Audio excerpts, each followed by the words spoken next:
history of women in the fire service is a story woven through decades of perseverance, courage, and groundbreaking achievements. Dating back to the earliest days of the fire service, women stood alongside their male counterparts and proudly served their communities as volunteers in departments across the country. In the 1970s and 1980s, opportunities for paid career firefighter positions became more widely available for women at many departments in California. Trailblazers during this time broke through barriers and stereotypes of who could and couldn't be a firefighter. In 2004, the California Firefighter Joint Apprenticeship Committee, Cal-JAC, began administering the Candidate Physical Ability Test. The demographic data collected by Cal-JAC painted a grim picture of who was missing from recruitment and outreach efforts. Recognizing the concerningly low testing numbers among women, Dan Terry, chair of Cal-JAC and then president of the California Professional Firefighters, saw potential for Cal-JAC to take a leading role in advocating for more women in the fire service. Terry began outreach to women firefighters to gain a better understanding of what was happening in the firehouse. In the fall of 2005, this outreach effort led to the creation of the Cal-JAC Commission to recruit women for the fire service. Comprised of pioneering women from departments across California, the commission set out with a clear mission: recruit, retain, and promote women in the fire service. I think that Cal-JAC did a great job of identifying the need for a women's commission, a commission made up of fire service women who could speak to the issues and the challenges that face women coming into what used to be a predominantly male job in firefighting. The amazing part is that we've had 22 women throughout the history of the 20 years of the Women's Commission. As I worked with these women at the table, they started to develop programs that would get more women in front of them because they just couldn't do it one at a time. They had to find ways to impart their knowledge in a more impactful way and more strategic way. The commission, we meet every month. At these meetings, we do reports. What's going on in our area geographically? What are we seeing? What issues are we seeing in our academies? What are we seeing in the candidates coming through? What are we seeing in our interviews? All of us sit on interview panels. All of us are pretty engaged in our academies. It's really important to get different perspectives and how different people are tackling the issues that we all have. This last weekend, I attended SACFIRE's Girls Camp, which was great because they focus their efforts on, high school age girls coming for this 2-day empowerment camp. We are able to bring women in the fire service, but sometimes we're not able to keep them because we don't have the resources or there isn't the policies in place. I love that about the Women's Commission because everyone has a very good personality that they want to serve. So when we have that idea, we put it in that washing machine and we just run it through until it is the best product that we can possibly deliver. We're losing people on the medical side. Cal-JAC has always been on the forefront of finding ways to really drive the recruitment efforts of women in the fire service, but also making sure that the fire service as a whole is a diverse workplace. The Women's Commission has come up with so many amazing ideas, and the Career Expo is one of them. We have one in Northern California, one in Southern California. We split them in either side of the year. And it has blossomed into these huge expos that we have 20 plus fire departments, nearly 1,000 candidates who are interested in the fire service. I think it's really important that we are reaching young people, even in high school and junior high school, where they are, and letting them know that this is a pathway for them. It's a way for candidates to come and just experience fire departments, experience the CPAT. You're actually meeting the candidates and you're hearing what's important to them. Would it be a good idea for me to go to Fire Academy before I applied? Yes, absolutely, because with the Fire Academy, you aren't limiting your options. You're here, which is really an important first step. So you can go from where you are right now, get that EMT, start getting ready for the CPAT, get ready for the written test. It's great to talk to somebody who I feel like I can really relate to. She was in my shoes just a couple years ago, and so I left feeling inspired, to be honest, after talking with her. You could put anybody on a table to recruit and say, here's a flyer. But when you see somebody who's really actually done it, then it kind of empowers you that she believes in me, so I can do it. And so the work that the Women's Commission does, the work that recruitment does in trying to provide opportunities for young women to know that this is a career path is so important. We came up with an idea several years ago to have these meet and greets, and they're just small opportunities in different geographic areas for candidates who are interested in the fire service to meet some of the women of the Women's Commission.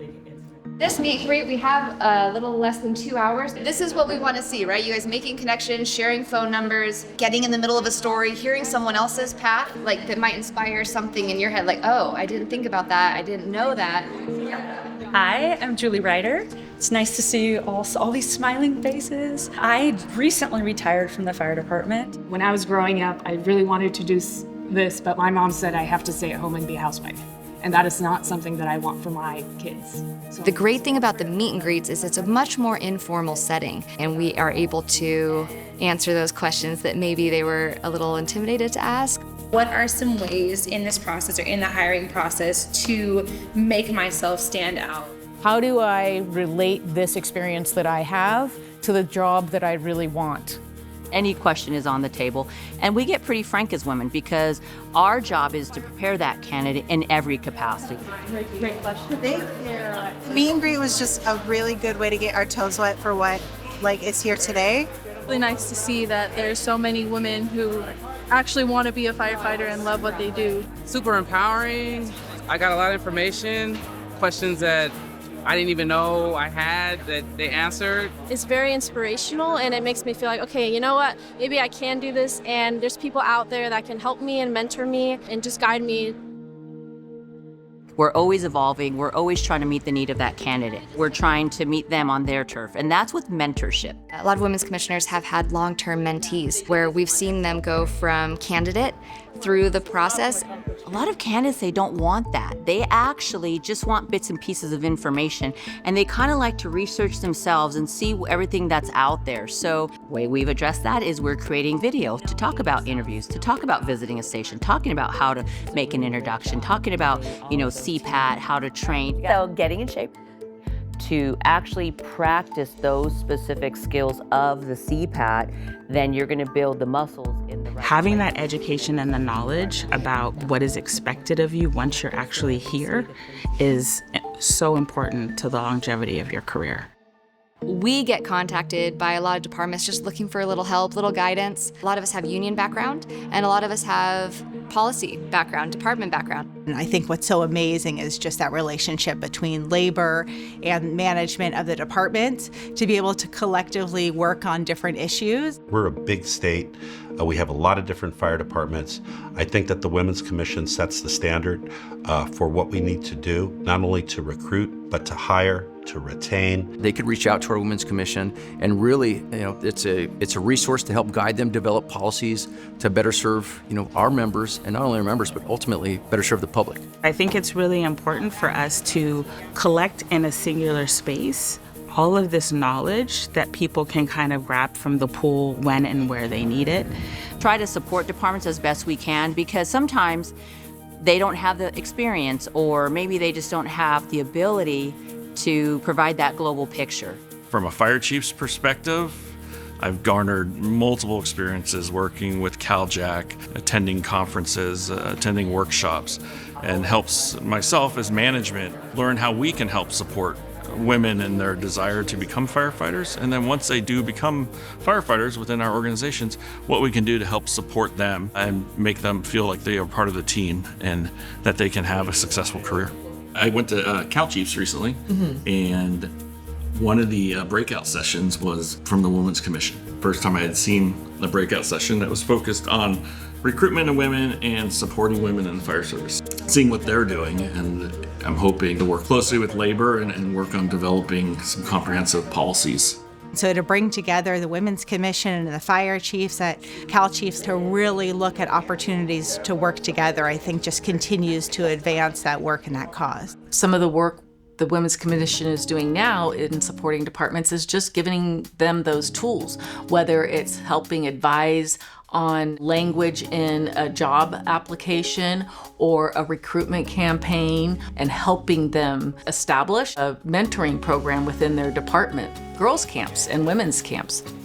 We're participating in a Young Women's Empowerment Summit, so it's a 3-day camp with the Women's Commission here at the FCTC location, putting them through different stations to actually show them the physical capabilities, using their body mechanics in order to be successful for the CPAT that we offer here. So it's greatly appreciated by me as fire chief to have those partnerships and where we can direct our personnel to work with Cal-JAC. And Cal-JAC has been absolutely intentional and consistent with wanting to be inclusive and onboarding women in the fire service. It feels great to give back and to help out these younger people, because I got help when I was in their position, and it's just part of the job and just what makes it worthwhile. I've been in for 24 years and I have a 24-year experience, but I don't know what it's like to be a probie now. I think it's essential to bring in new ideas and to be constantly refreshing this commission. Each time we add a new commissioner or somebody retires and a new person comes on, it kind of changes the dynamic of the commission and kind of some of the focus. And I think it's really important to stay up with the times. Watching our newest commissioner walk into the room and knowing that she brings something that none of us can, being so fresh to the fire service. Someone so young and energetic and passionate about this, and it's just making us better. Well, my name is Lucia Lima, also go by Lulu, firefighter for Los Angeles City, Local 112. I've been off probation about 5 to 6 months now. Happy to be here, part of this, happy to see what you guys do, input my perspective. So we really need all ranks and all ages represented on the commission. It's important that they can stay connected with who they're representing. You're not doing this because there's... The work that we're doing is really what motivates me. The impact that I know that it's gonna make. Because I know that I'm gonna help somebody that's hopefully gonna follow in my footsteps one day, that I know that it's gonna create a policy or better a department. We're not only recognizing those that are on the commission today, but those that founded the commission 20 years ago. What an effort it has been and will continue to be. It's a very progressive thought. To move the needle forward on women's issues for 20 years. It's a tremendous milestone. And that's 100% built on the shoulders of the ladies that came before me. And none of this would be possible if they didn't have the grit and the dedication to see it through. You can't help but be grateful to have the opportunity to work with them and to help support them, because really our goal is to give them the tools they need to help the individuals who want to be firefighters and the fire departments who need help with their recruitment programs. I'm just really deeply appreciative to Cal-JAC for having the Women's Commission and being so supportive of the County of Los Angeles Fire Department. Who would have thought in 2005 the Women's Commission gets started to recruit more women to the fire service? What's it doing now? It's working on retaining, it's working on improving policy, it's working with the IAFF to create health and safety standards and policy and cancer and family planning at the highest level. The reach has been a pebble in a pond. And I am just like, it's amazing to have seen the effects of something that came out of 8 women 20 years ago.